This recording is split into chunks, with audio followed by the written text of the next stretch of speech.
ናይሎምን ጽባሕን ማለት ቀዳምን ሰንበተን መደብ ሕቶን መልስን ቀዳማይ ዓመት ምውላዕ ውግእ ኣብ ትግራይ ዝብል ኮይኑሎ ኣብ ውሽጢ ዝሓለፈ 12 ዋርሕ እንታይ ተፈጺሙ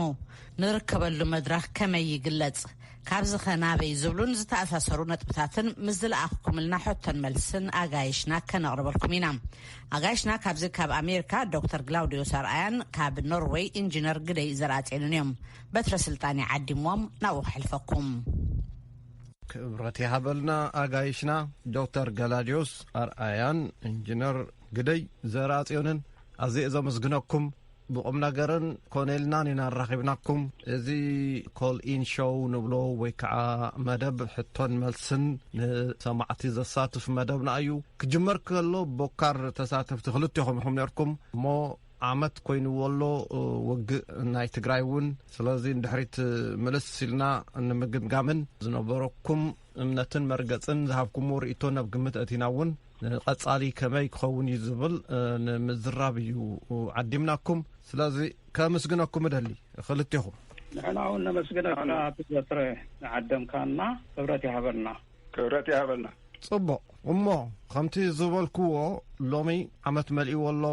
ውግእ ናይ ትግራይ ካብ ዝጅምር ኣበይ በፂሑ ዝብል ንኹላህና ብሩህ ስለ ዝኾነ ኣይከዶን እየ እንተኾነ ካብ ሃትኩም ምስማዕ ኣገዳሲ እዩ ጥሪ ሓደ እየ ረኺበኩም ነይረ ትውግእ ድሕሪ ምጅማር ድሕሪ ሓደ ክልተ ወርሒ ማለት እዩ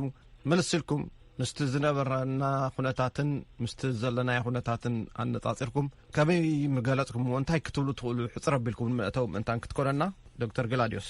ጽቡቕ እቲ ዘቕረብካዮ ሕቶ ንሕና እውን ክንምልሶ ተኾይንና ኣነ ብወገነይ እንታይ እየ ዝብል ኣነ ስፊሐ ነገራት ክርኢ ዝደሊ ዕላሙ ፍሉጥ እዩ ነይሩ ትማጻጹ ኣበጋገሱ ፍሉጥ እዩ ነይሩ ህዝቢ ትግራይ ጅምላዊ ቅትለት ንምክያድ ድሓር ውዒልካ ሓዲርካ መንግስቲ ዝውልቀ ሰብ ንብል ኮይንና እምበር ብሓፈሽኡ ኣካይድኡ ከምኡ እዩ ነይሩ ሕጂ ተረኣኽዎ ኣነ መጨረሻኡ እውን ትግራይ ከቢብካ መገድታት ምዕፃው ህዝቢ ትግራይ ዲጸላኢ ዋላ እቲ መንግስቲ ናይ ትግራይ ዲጸላኢ ህወሓት ዲጸላኢ ዋላ ህዝቢ ትግራይ ትፈልይዎ እውን ኣይከኣሉ ኣነ ሕጂ ንሕወሓት ኣይኮንኩን ተማጎትኩን ብዙሕ ግዜ ንህዝቢ ትግራይ እምበር ሕወሓት ባዕላቶም እውን ብዙሕ ግዜ ወቒሰ እዮም ኣብ ጽሑፋተይ ሕልፊ ናይ ዲሞክራሲ ብዝምልከት ጋዜጠኛታት ምእሳር ብዝምልከት ግን ኣብ ካልእ ኣመስግነ እዮም ኣለኹ እቲ ናይ ኢኮኖሚ ለውጢ ዘምጽዎ ኢትዮጵያ ርኡይ እዩ ኮፍ ኢሉሎ ጠጠው ኢሉሎ ብትዓዲ ኣብኡ ኣመስግነ እዮም ኣለኹ ሓደ ምሁር ከዓ ከምኡ እዩ ክገብር ዘለዎ ሚዛን ሓሊ ክጓዓዝ ዘለዎ ሕጂ ሳቶም ክፈልይዎ ይከኣሉን ድሓር ዓይኒ ብለይ ስኒ ብለይ ናይ ኤርትራ ኣምፂኻ ናይ ዩናይትድ ኣረብ ድሮን ኣምፂኻ ናይ ኣምሓራ ሚሊሻ ኣምፂኻ ነቲ ህዝቢ ዓይኒ ብለይ ስኒ ብለይ ዘይበሃል መቕተልትን ግፍዕን እዮም ኣወሪዶም ብሎ ዘሲ እንታይ ክበሃል ይከኣል ብጣዕሚ ገሪምና ኣነ ንባዕለይ ታይቲ ምስቲ ህዝቢ ትግራይ ዶም ከፅንትዎ ደልዮም ታይቲ ነገር ግን ሓደ ዘይተረድኦ ነገር ኣሎ ኣነ ብዙሕ ግዜ ደጋጊመ ዝበልክዎ እዚ ህዝቢ ትግራይ ፍሉይ ህዝቢ ይኮነን ፍሉይ ህዝቢ ዝበሃል ነገር የለን ግን ካብ ታሪክ ዝወረሶ ንሽሓት ዓመታት ፍሉይ ባህላዊ እሰያት ኣለዎ ህዝቢ ትግራይ ፅንዓት ኣለዎ ሞራል ኣለዎ ኣይሕለልን እዩ ብቐሊሉ ሽዑ እውን እቲ ንዓይን ኢንጂነርን ክትሓተና ከለኻ ውዕለይ ሃዲሩ መልዓሊ ተርፎን እዩ ዋላ ጎዳ እምበር ብግዚኡ ኢለ ተዛሪበ ነይረ ድሓር እውን ጽሒፈ ነይረ ዋላ ግጥሚ እውን ጽሒፈ ነይረ ንህዝቢ ትግራይ ብዝምልከት እንሳኤ ሙታን ኮይኑ ክላዓሊ ህዝቢ ትግራይ ኢለ ነይረ ታዝበልኩኻ ኮይና ኣላ ሕጂ ኩናት ሕማቕ እዩ ብጣዕሚ ምሪር ሕጂ ብኸምኡ እየ ብሓፈሹ ብኸምኡ እየ ዝሪኦ ድሓር ከዓ ተሓተኒ ሕቶታት ብዝያዳ ከብረሃልካ ክእል እየ ኣራይ ክብረት ይሃበለይ እቲ ዝተጠቕሰ ብምልኡ ኣብቲ ሕቶን መልስን ሓተት እውን ካብ መቐለ እውን ዝለኣኹልና ሕቶታት ኣሎ ክንሓተኩም ኢና ኢንጂነር ግዳይ ጽቡቕ ኣብዚ ካብ ምስትዳይ ዶክተር ገላዲዮስ ዝብሎ ኣበጋግሳ ናይቲ ከይድ ናይቲ ኩናትን ኣመጻጽኣን ናብ ህዝቢ ትግራይ ዝተገበረ እዩ ዝብል ኣፈላላይ ኣለና ህወሓት ዝመርሖ ዝነበረ መንግስቲ 2016 ክወድቕ ከሎ ኣንጻር ህወሓት ዝተገበረ ኣንጻር ቲፒኤልኤፍ ዝተገበረ ምንቅስቓሳት እዩ እቲ ምንቅስቓሳት እቲ ግን ዝተፈላለየ መልክዕ ዘርኣውነት ዘለዎ ካይዳታት እውን ክኸይድ ገይሩ እዩ ንሶም ካብ ስልጣን ምስ ተባረሩ ትግራዋይ ጥራሕ ኣይኮነን ካብ ቦታ ናብ ቦታ ተባሪሩ ኣብ መንጎ ሶማሌን ኦሮሞን ብዙሕ ምፍንቓላት ተፈጢሩ እዩ ኣምሓራ ካብ ኦሮሞ ክወፅእ ተገይሩ እዩ ክቕተል ተገይሩ እዩ ትግራዋይ ጥራሕ ኣይኮነን ኣብ ኣምሓራ ትግራዋይ ክባረር ተገይሩ እዩ እዚ ኩሉ ዝሳዕቤናት ዝመፀ TPLF ህወሓት ብዝፈጠሮ ስንኩል ፖለቲካዊ አካይደ እዚ ካብ ስልጣኑ ምስተባረረ ብሰላም ተኮፍ ይበል ንህዝቢ ትግራይ ከም ፍሉይ ዝተጠቅዐ ገይሩ ብምቕራብ ተጋሩ ተጠቅዕኩም ኢኹም ብዝብል ነቲ ህዝቢ ብምልዓል አንጻርቶም ካልኦት ህዝብታት ከላዓል ጀሚሩ እንቀሳቀስ ጀሚሩ ሓይሉ ከጠናኽር ጀሚሩ ነቲ ማእከላዊ መንግስቲ ባዕሉ እውን ዝመረፆ መንግስቲ ማለት እዩ ኣይግዛእና ምባል ከይዱ ኣብ መወዳእታ እውን ኖቨምበር 4 ማለት እዩ ነቲ ናይ ሰሜን እዙ ሰራዊት ምጥቃዕ ጀሚሩ ተቆጻጺሩ ኣብኡ ጠጠው ኣይበለ እቲ ኩናት እንዳቀጸለ ምስከደውን ብፍላይ ነቲ ትግራዋይ በቶም ካልኦት ክውቃዕ ዘግብር ኩነታት ኣይተገበረን እምበር ዘግብር ኩነታት ይዝገብር ተጋሩ አንጻር መዓር ተጋሩ አንጻር ወልቀቱት እዚ ዓይነት ፖለቲካ ሒስካ ዓዲ ክምራሕ ኣይክእልን ንህዝቢ ትግራይካ ኣብ ዘይግብኦ ኣብ ዘይናቱ ፀገመት ይወነ እታ ኩላ ዝገብርዋ ነገር ኩላ እንተርኢናያ ህዝቢ ንህዝቢ እንዳባላዕኻ ንስኻ ኣብ ስልጣን ምስናሕ እያ ተራካይዶ ርግጽ ኣብ ትግራይ ብዙሕ ሓይሊ ኣትዩ ተወቂዖም ነይሮም ተሲኦም ሕጂ እንደገና መጥቃዕቲ ጀሚሮም ኣለዉ እዚ መጥቃዕቲ እዚ ኸ ዕላማ የብሉን ህዝቢ ትግራይ ኣብ ሕማቅ ኩነታት ዘውድቕዎ ዘለዉ ምዃኑ እዩ ዝረአየኒ ምናልባት ብሕቶን መልስን ክንግፋዎ ንኽእል ኢና ኣራይ ይቕኒለይ ሓፈሻዊ ርእቶኹም ኢኹም ገሊጽኩም ካብቲ ስኻትኩም ዝሃብኩምዎን ዝሓለፍናዮን ድፍን ሓደ ዓመት እንታይ ምሂሩና ሓሊፉ እንታይ ተመኪርና ኣሎ ከም ህዝቢ ከም ሃገር ከም ዓለም ኢንጂነር ግዳይ ሓደ ዓመት ተማሃረና ነገራት እዚ ዝተገበረ ኩናት ህዝቢ ዘጥፍእ ምዃኑ ዘብርስ ምዃኑ ዘፈናቐል ምዃኑ ርኢና ኩናት ብሓይሊ ነዚ ዘሎ ፖለቲካዊ ኩነታት ክፍታሕ ይኽእልን እዩ ናብ ሰላም ክትከዱለኩም ዝብል ኣረኣያታት ነይሩና ዝኾነ ኮይኑ እቲ ናይ ሰላም ዕድላት እውን ዕድል ኣይረኸበን ዘሸነፈ እንዳሸነፍኩ እንዳበለ ዝኸደሉ ኩነታት ኢና ንርኢ ዘለና ክሳብ ሕጂ እንታይ ማለት እዩ ይቕረታ ግን በዓል መን ኢኹም መን እዮም ንሰላም ፀዊዖም ኣነ ከም ናተይ ረአየ ሰላም እዩ ዘዋፅእ ዝብል ዘለኹ ማለት እዩ እና እቲ ናይ ሰላም ከይዲ ያው እቲ ሓደ ብዘሸነፈ ሕጂ እውን ብሓይለይ ዘድልየኒ ኮንዲሽን ኣቐሚጠ ከብል እየ ዝብል እምነት ስለ ዘሎ ከምዚ ዓይነት ግልባጣት ኢና ንርኢ ዘለና ዝኾነ ኮይኑ ኣነ ኣብቲ ናይ ኢትዮጵያ ሓይሊ ክወፅእ ከሎ ካብ ትግራይ ዝነበረ ኩነታት TPLF ክጥቀመሉ ምተገብአ ባህላየ ኣይተጠቐመሉ ኦፍኮርስ ነቲ ናይ ኢትዮጵያ ሓይሊ ኣሸኒፎ እዩ ደፊእዎ እዩ ውፅዎ ግን እቲ ናይ ኣሸናፍነትን ዕድል ሒዙ ካብ ትግራይ ከይወፅእ ክገብረሉ ዝኽእል ኩነታት ክፈጥር እንተገብአ ነይሩ ኣይገበረን እንዲያውም ናብ ተኣሽሙ ሕኔና ክንፈዲ ኢና ብሓይልና እውን ቦታታት ክነኸፍት ኢና ኢልካ ናብ ምፅዓፋር ከይተረፈ ሕጅፍቲ ተኣሽሙ ነእትዮሞም ኣምሓራ ኣቲኻ ክንደይ በደላት ይፍፀም ከም ዘሎ ንርኢ ኣለና እና እዚ ኩነታት እዚ ውዒሉ ሓዲሩ ዓብዪ ክሳራ ንተኣሽሙ ከኽስር እዩ ህዝቢ ትግራይ ኣብ ኢትዮጵያ እውን ዓብዪ ክሳራ እዩ ዘብፅሕ ዘሎ ፎር ዛት ማተር እና እዚ መወዳእትኡ ከዓ ከም ዝረአየን ዘሎ ኣሸነፍቲ ኮይኖም ተራእይዎም ክኸውን ይኽእል እቶም ናይ ትግራይ ጀነራላት ዝበሃሉ ሕጂ ሒዞሞ ዘለዎ ስትራቴጂ ጉጉይ ስትራቴጂ ዓላማ ዘይብሉ ወሪርካ ጥራሕ ንኽትነብር ዝግብር ኣካይዳ መወዳእትኡ ግን ኣብ ከምዚ ዓይነት ኩነታት ክንደይ ፋክተርስ ኣለዉ ሚሊተሪ ፋክተርስ ንባዕላቶም ዝገዝእዎ ንሕና ብዝደለናዮ ዘይኮነስ እቲ ኣብቲ መሬት ዘሎ ወድዓዊ ኩነታት ዝገዝእዎ ብዙሕ ነገራት ኣለዉ እና ኣብዚ ዝተማሃርናዮ ነገር ተልዩ እዚኦም እዮም ግን እቶም ዝተማሃርናዮም እውን እኮ ብተግባር ናብ ጽቡቕ ነገር ደነውዕሎም ኣለና ኣይነውዕሎምን ዘለና እዩ ትሕቶ ኣራይ እዘን ዝሓለፈ 12 ኣዋርሕ እንታይ እየን ምሂረናና ህዝቢ ካብ ትግራይ ድዩ ካብ ኢትዮጵያ ካብቲ ዞባ ድዩ ኩሉ ህዝቢ ዓለም እንታይ ተመኪሩ እንታይ ተማሂሩ እንታይ ተዓዝዩ እንታይ መስኪሩ ዝብል እዩ እሞ ዶክተር ገላዲዮስ ኣነ ሕጂ ኣብ ሓደ መሰረታዊ ፍልሊ ስለ ዘለኒ ምስ ኢንጂነር ግደይ ንዕኡ ክገልጾ ፈቱ ንሕና ክንመሃር ህዝቡን ክንመሃር ብዝብል ኢና ንዛረብ ዘለና እዚኣ መንፈስ ሒዝና ኢና ንቕፅል ኣነ እንታይ ዝብል ንምሳሌ ኢንጂነር ግደይ ዝበልዖ ህወሓት ዝፈጠርዎ ዓዲ ኣብ ዓብዪ ሽግር ከም ዝወደቐ ህዝቢ ንህዝቢ ከም ተጋጨወ ጌርካ ምቕራብ ብዙሕ ግዜ ዝሰምዖ ኣብዚ ዳያስፖራ ዘለዎ ብሕልፊ ናይ ዘርኢ ክልላት ፈጢሮም ግዛዕምዛዕም ዝብሉ ኩሉ ግዜ ጉለታት የብሉን ማለት ኣይኮነን እቲ ናይ ክልል ምፍጣር ግን እቲ ናይ ፌደሬሽን ስርዓት ምፍጣር ንበዓሉ ዓብይ ስጉምቲ እዩ ኣብ ሓደ ታሪክ ናይ ሓንቲ ሃገር ካብ ተማእከለ ብናይ ቀደም ኣሰራርሓ ናይ በዓል ጃንሆይ ናይ በዓል ደርጊ ትኸይድ ናይ ፌደራል ስርዓት ትፈጥር እሞ ብውሕድ ብውሕዱ ብሄር ብሄረሰብ ዘተንፍስሉ መሰሎም ዝሕልወሉ መገዲ ተፈጢሩ እዩ ጉድለታት ነይርዎ ድዩ ኣለዎ ዝኾነ መንግስቲ ፍጹማዊ ይኮነን ግን ኣነ ብ27 ዓመት ናይ ኢህአዴግ ኣብ ታሪክ ኢትዮጵያ ዘመናዊ ንብሎ ዝሓሸ ሰላማዊ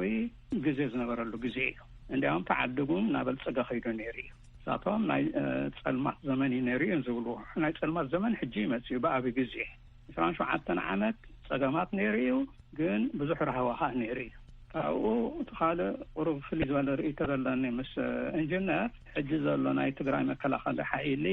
ዕላማ የብሎምን ዝብል ኣይቅበሉን ዕላማ ስለ ዘለዎማ ይቃለሱ ኣለዉ ሓቲ ዕላሞም ከዓ ብዙሕ ንጹር ገይሮም ኣቕሪቦም እያ መጀመርያ ካብቲ ብሎኬድ ምዕፃው ናይ ትግራይ ንትግራይ ነፃ ምውፃእ እዩ ብኹናት እኳ ተዘይከኣልኩም ብጥሜት ክኽስሮም እዮም እዞም ህዝቢ ዝተልዓለ መንግስቲ እዩ እዚ ንጹር እዩ ዓለም ኩሉ ፈሊጥዎ እዩ መድሓንቲ ንኸያቱ ምግቢ ንኸያቱ ምሉእ ዓፂዩ ንዑቲ ኮሪዶራት ንኸኸፍቱ ሓደ ዝቃለሰሉ ሓደ ዕላምኦም እዩ ካልኣይ ኦፍኮርስ ነቲ መንግስቲ ሕነ ምፍጣይ ጥራሕ ኣይኮነን ነቲ መንግስቱ ኣውዲቖም ካልእ ዝሓሸ ስርዓት ንኽፍጠር ኣብ ርእሲኡ ምናልባት ሓውና ኢንጂነር ኣይተኸታተሎ ንኸውን ካብ ወይ ከዓ ሰሚዕዎ ዋጋ ይሃቦ ንኸውን እምበር ናይ ትግራይ መከላኸሊ ሓይሊ ዋላ ግዙፍ ሓይሊ ይኹን እምበር ካልኦት ብዙሓት ከዓ ናይ ኢትዮጵያ ፌደራሊስት ሓይልታት ኣለዉ እዮም መጨረሹ ነቲ ዘሎ መንግስቲ ጊስካ ሰላምን ረሃዋን ንምምፃእ እዚ እውን ዕላማ እዩ ባዕሉ ስለዚ ጥሙር ግንባር ፈጢሮም ኣለዉ ሕራይ እሞ እዛ ተኻታዕኩሙላ ነጥቢ ኣልዒለ ቃል ብቃል ሓቲተኩም ነይረ ናይ ሎሚ 10 ወይ 9 ወርሒ ከም ዘላ ከቕምጠልኩም እሞ ክልተኹም ርእቶ ክትቡ ኢኹም እሺ ካብ ግደይ እሞ ክጅምር ወታደራዊ ድሕረ ባይታ ናይ ደባይ ውግእ ድሕረ ባይታ ፖለቲካዊ ድሕረ ባይታ ኣለካ እሞ መንግስቲ ኢትዮጵያ ትውግእ ኣብቂዑ እዩ ካብ ዝብል ልዕሊ ወርሒ ኮይኑ ኣሎ ኣብ ባይታ ካሊእ ምስሊ ከም ዘሎ ይዝረብ እሞ ናይ ትግራይ ውግእ መጨረሽኡ እንታይ ክኸውን ኢኻ ክትብል ናይ መጨረሽቱ ዓብዪ ሓይሊ ብሓይሊ መጠን ተዋቂዑ ተዳኺሙ ቢሉ እንድዩ ክልዓል እውን ዕድል የብሉን ባህላይ እዚ ስርዓት እዚ ኣብ ስልጣን ነይሩ ዘርአዮ ጠባይን ኣሰራርሓን ካብ ህዝቢ ዝተነጸለ እዩ ከምቲ ቀደም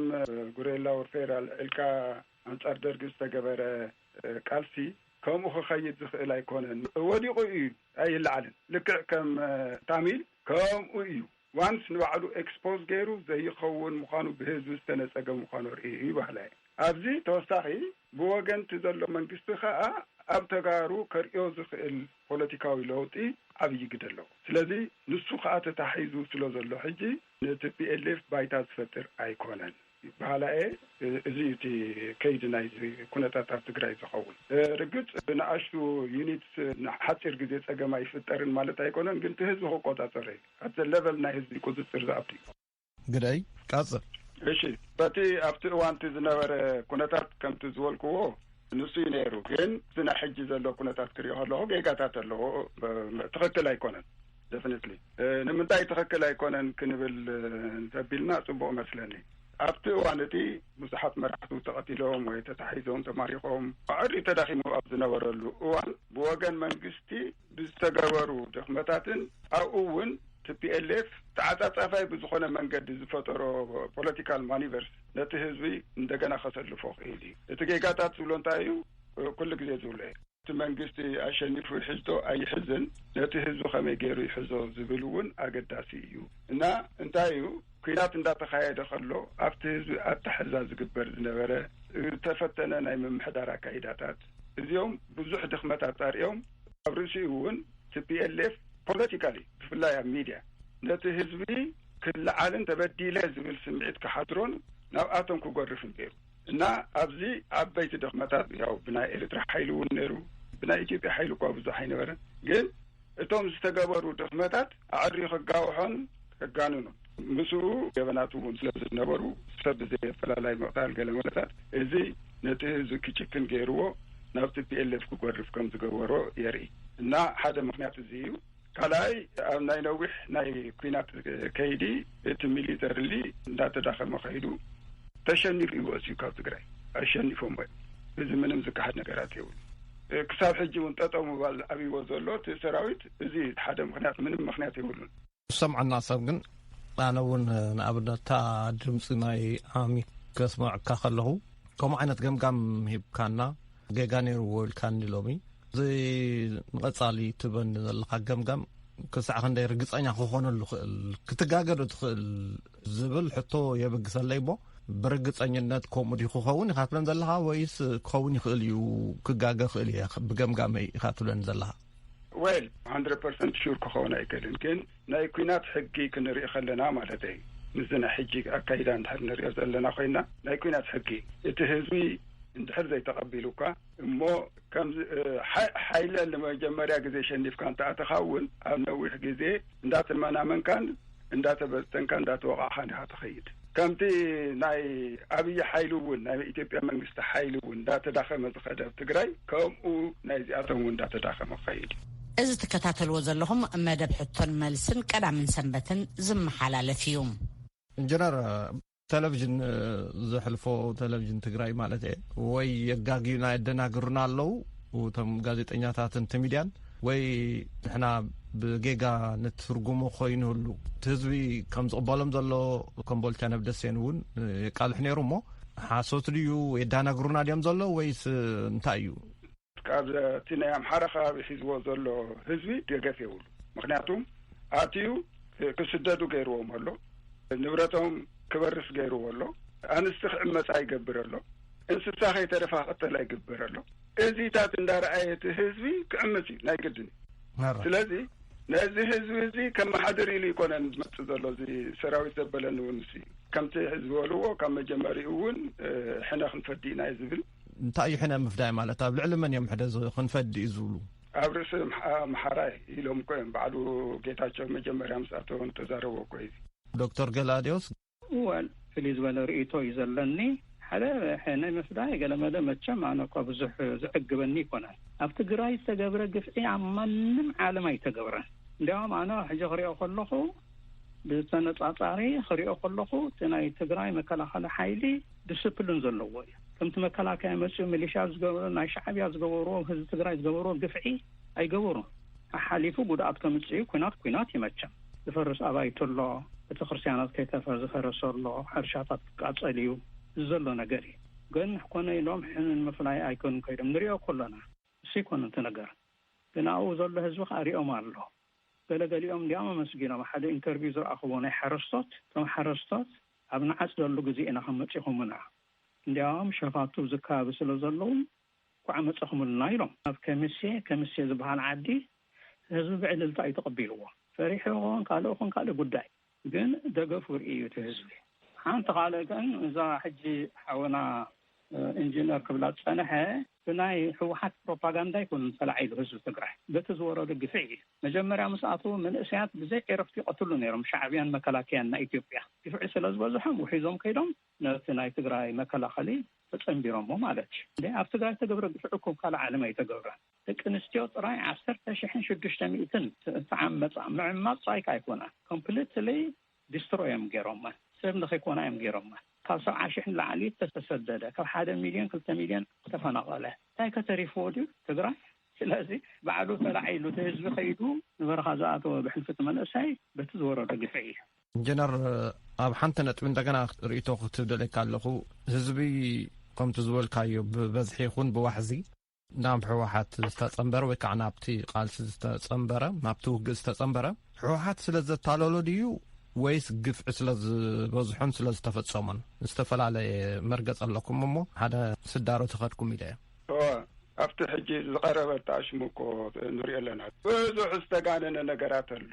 ካብቲ ዝተገበሩ ጌጋታት ድማ ቲፒኤልኤፍን ባዕሉ ኣለዎ ቲፒኤልኤፍ እንታይ ይፈጥር መስለካ ነቲ ህዝቢ ከላዓል ዝኽእል ናይ ሓሰት ፕሮፓጋንዳ ፈጢሩ ይሰርሕ እዩ ሕጂ ኣብ ቀረባ እዋን ኣይ ተሰምዐሉን እምበር ሬሳታት ባዕሉ ኣብ ባሕሪ እትዩ ናብ ሱዳን ክኸይድ ገይሩ በቃ ተቐቲሎም ከምዚ እንዳገበሩ ይቐትልዎም ኣለዉ ጄኖሳይድ እንዳበለ ከብል ፈቲኑ ነይሩ ከምኡ ዓይነት ማኒፑሌሽንስ ብዙሕ ሰሪሕ እዩ ነቲ ህዝቢ ግን የላዓሎ definitely ነዝናይ ባሕር ኣቴሞም ዝወልካ መርትዖ ለካ ዲዩ ኢንጂነር ግዳይ መርትዖ ለካ መርትዖ ዘያረበ ምዃኑ እኮ ዘርእየካ ዘለኹ ምንም መርትዖ ክቅርብ ኣይከኣለን መን ገይርዎ ባዕሉ እዩ ዝገብሮ ቲፒኤልኤፍ ካሊእ ይገብር እንኳይ ከምዚ ዝመሰለ ነገራት ባራይ ናብ ክስታይ ክወስደኩም ናብ ርእቶ ሰማዕቲ ካብ መቐለ ዝመፀና ሓደ ከምዚ ይብል ስመይ ፍረዝ ገብረ ኪዳን ይበሃል ነባር ቤቴ ከተማ መቐለ እዩ ኣይተ ግደይ ደራፂ ግደይ ዘራፂን ኣብ ትግራይ ዝተፈጠረ ኩናት ካብቶም ዝቁስቁሱን ብጣዕሚ ክካየድ ኣለዎ ኢሎም ውድቀት ህዝቢ ትግራይ ንምርኣይ ካብ ዝሓልሙ ዝነበሩ እንዲኦም ሕዚ ብከምዚ ምዃኑ ደስ ኢልዎም ዲኮኑስ ወይ ዝተጣዕሸም ይኾኑ ኣብዚ ትግራይ ዝበፅሕ በደልን ግፍዕን ምስ ረኣዩ ግደይ ብናይ ህዝቢ ትግራይ ግፍዒ ደስ ዝብለኒ ነገራት የለን ኣይ ደስ ኣይብለንን ክኸውን እውን ኣይነበሮን ባህላይ ኣብ ህዝቢ ትግራይ በፂሑ ዘሎ በደል ብዙሕ እዩ እዚ ከዓ ብምክንያት ቲፒኤልኤፍ እዩ ዝመፅእ ዘሎ እየ ዝብል ኩሉ ግዜ ሕጂ እውን ኣብዚ ኣትይዎ ዘሎ ተኣሽሙ ኪሳራ እዩ እምበር ከምፀሉ ዝኽእል ኩነታት የለን ባህላይ ስቲል ኣብዛና ሕጂ ዘላ ኩነታት እንቀፅል ካሊእ ወሃብ ርእቶ ናብ ዶክተር ገላዲዮስ ይመስለኒ ዝቕፅል ሕቶ ከምዚ ኣሎ ካብ መቐለ ዶክተር ገላውዲስ ኣብ ጎኒ ትግራይ ኮይኖም ብዙሕ ነገር ክሰርሑ ክዛረቡ ድምፂ ክኾኑ እናሰማዕናዮም ነርና ኢና ካብቲ ጠፊኦም ሕርጭ ኮይኖም ሕርጭ ከዓ ሰብሲብካ ዳግም ሕርጭ ክኸውን ይኽእል ኢሉ ኣብይ ተዛረበሉ ሕዚ ከዓ ቅጫ ኮይና ዘይንፍርኮት ቅጫ ኮይና ኣዲስ ኣበባ መፅሕና እንታይ ተሰሚዕዎ ይኸውን ዶክተር ገላዲዮስ ብጣዕሚ ፅቡቅ እዩ ብዛዕባኡ መዓት ጆካት ወፂኡ ኣሎ ሕጂ ወዮ ተበቲኖም ዘበልናዮም ከም ሓርጭ ቅጫ ኮይኖም መፅኦሙና ዝብል ሓደ ከም ደርፊ ዓይነት ገይሩ ዘቐረባ እውን ኣንቢበ ኣለኹ እታ ኣዩት ትኽሪእዎ ዘይከኣሉ እንታይ እዩ በዓል ኣብዪ ዝሓታታይ እውን ዘቕረባ ንታሪክ ዋጋ ይሃብዎን ኣብ ሓይሎም ተኣማሚኖም ኣብ ናይ ድሮን ናይ ዩናይትድ ኣረብ ኤሚሬት ተኣማሚኖም ካብ ኩሉን ላዕሊ ግን ኣብ ሻዕብያ እዮም ተኣማሚኖም ነይሮም ኢሳያስ ክሳዕ ዘሎ ከነጥፎኦም ኢና እዩ እቲ ነገር ሓንቲ ከነፀራ ዝደሊ እግረ መንገደይ ግን ኢንጂነር ዝበሎ ዓንተ ወይ ብቲፒኤልኤፍ ምክንያት እዩ ዝኩሉ ሽግር መፂኡ ህዝቢ ትግራይ ዝበሎ ኣነ ሕጂ እስቲበጃ ሃይለካ ኣነ ንስኻ እንተተባይስናሲ ንስኻ ዲኻ መባእስተይ ዋላ ደቅኻ እያ ደቅኻ ዘጥቅዓሉ ምክንያት ኣለኒ ዲ ኣነ ንስኻ እናተባእስኩ እዚታት ኮይ ዝብል ዘለኹ ኣነ ህዝቢ ትግራይ እንታይ ገይርዎም እዩ ዋላ እውን ቲፒኤልኤፍ ስኸሙ ግበር ድሓን እዚኦም ኮነ ኢሎም ንህዝቢ ትግራይ ከጥቁዕ እዮም መፅኦም ፈሊዮም ኣይረኣይዎን ስለዚ ኣነ ዝብል ዘለኹ እንታይ እዩ ብሰንኪ ህወሓት ኩሉ ሽግር መፅኡ ዝብል ቁሩብ ትኽስታይ ክቕበሎ ይከኣልኩ ንሳቶም ነቲ ህዝቢ ትግራይ ከጥቁዕ እዮም መፅኦም ቅድሚ ሕጂ እውን ብዙሕ ግዜ ተደጋጊሙ ተነጊርና ዋላ ብደርጊ ዋላ ብጃንሆይ ነቲ ሓሳ ክትቀትል ነቲ ባሕሪ ክተንፅፎ ኣለካ ከምዚ ዓይነት ሎጂክ ከምዚ ዓይነት ስነ ሞጎት ዝኽተሉ እዮም ንሳቶም እዚታት ኣብ ግምት ከነእትዎ ይግባእ ዝኾነ ኮይኑ ሕጂ ነገራት ተገልቢጡ ኣሎ ኢንጂነር ተሓቶ ኣለካ ሞ ዕድል ንሃቦ ህዝቢ ዝገበረ የብሉን ህዝቢ ኣብ ትግራይ ስለ ዝኾነት ኩናት ግን ተጎዳኢ ትግራዋይ ክኸውን እዩ ንህዝቢ ትግራይ ከጥፍኡ ተላዒሎም ተዝኾኑ ነይሮም ኣብ ዓዲ ኣምሓራ ጎንደር ክንደይ ህዝቢ ከም ዘሎ ዶ ንፈልጥ እንታይ ኮይኑ ኣብ ኢትዮጵያ ብጠቕላሉ ኣብ ኣዲስ ኣበባ ክንደይ ትግራዋይ ከም ዘሎ ዶ ንፈልጥ እንታይ ኮይኑ ክቐትልዎ ከጥፍዎ እንተዝደልዩ ካብኡ ክጅመር ነይርዎ ማለት እዩ ኤትኒክ ክሊንሲንግ ንብሎ ማለት እዩ ከምኡ ኣይነበረን እቲ ኩናት ኣብ ትግራይ ተጀሚሩ እቲ ኩናት ካብ ትግራይ ስለተኻየደ ተጎዳኢ ክኸውን ኣብ ኩናት ንሲና ንብል ዘለና ሓራይ እንቀፅል ካልእ ሕቶ እንደገና ንመቐለ ክወስደኩም እሺ ስማይ ገብረ ጨርቆስ ሃፍቱ ይባል ካብ ከተማ መቐለ ነባርየ ፕሮፌሰር ገላውዴስ ልጥይቆ ነገር ታልኒ ቃልሲ ህዝቢ ትግራይ ንቐጻላይ ታዕማም እኒአዎ ልብል ነገር መብራህርያ ይልክበኒ የደልን እዮ ዶክተር ገላዲዮስ እቲ ሕቶ ብጣዕሚ መሰረታዊ ዝኾነ ሕቶ እዩ እና ሰለስተ ዕድላት ክህሉ ክእል እዩ ኣማራፂ ሒዝካ ምቕራብ ፅቡቅ እዩ ዝብል እምነት እዩ ዘለና ሓንቲ ጥራይ ዘይኮነሲ ሕጂ ህዝቢ ትግራይ ብጣዕሚ ስለ ዝመረሮ ነፃ ትግራይ ኢና ንደሊ እዩ ዝብል ዘሎ ኣነ ከዓ እንታይ እዩ ዝብል ዘለኹ ሰለስተ መገዲ ሒዝና ንጓዓዝ ሓደ ከምዛ ቀደም ጠቐስክዋ ምስቶም ፌደራሊስት ሓይልታት ናይ ኢትዮጵያ ኮይንና ሓዳሽ ፌደራሊስት ዴሞክራሲያዊት ኢትዮጵያ ነመስርት እዩ ንሱ ንኩላህና ክጠቕመና እዩ ተዓዲ እውን ንረጋጋእ ሰላም እውን ይፍጠር ዝሓሸ ስርዓት እውን ተምፅእ ማለት እዩ እንታይ ዝሕሸና ናይ ፌደራል ስርዓት ኣስሒና ንረኣዮ ኮንፌደሬሽን ንፍጠር ወይስ ካልእ ምርጫ ኣለና እዩ ኣብ ሓደ መድረኽ ኣነ ዝነበርክዎ ኮንፌደሬሽን ዝሓይሽ ዝበሉ ነይሮም ኣነ ከዓ ብፌደሬሽን ምጅማር ዝሓይሽ ኢለዮ ብኡ ትጅምር ሞ ቀሲልካ ከዓ ናብ ካልእ ትኸይድ ፈፂሙ ዘይከውን ተኮይኑ ዘይሰርሕ ተኮይኑ ከዓ ያው መመገድኻ ሒዝካ ትጓዓዝ እሞ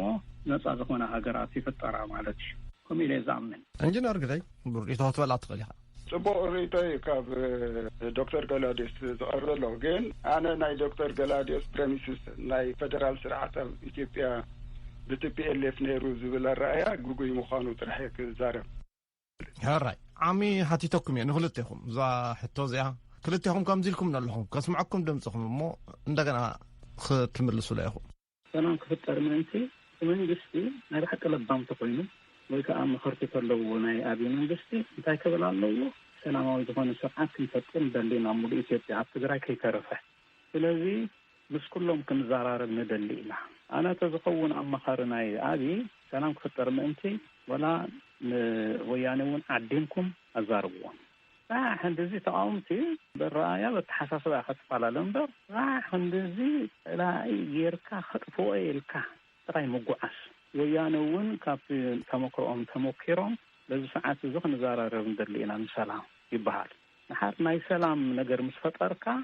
وياني بمطلم زلو بتغنى دلو قالوا دلو منقستي يقوم مالتي تقرايون أبدا حاشغونة تخيد ኢትዮጵያውን ኣብ ዝሓሸ ኩነታት ትኸይድ ማለት እዩ ንኩሉ ዝሕሾ ነገራት ክንፈጥር ኣለና ዝብል እምነት እዩ ዘለና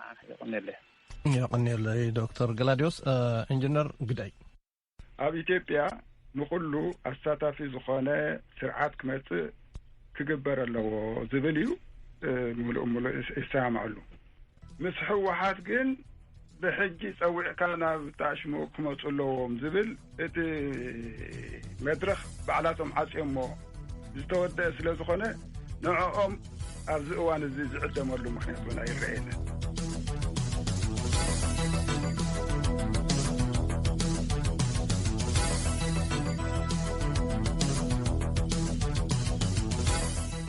እዚ መደብ እዚ ኣይተዛዘመን ጽባሕ ሰንበት እውን ክንምለሶ ኢና ንዶክተር ግላውዲዮስን ንኢንጂነር ግደይን ኣዚና ንመስግን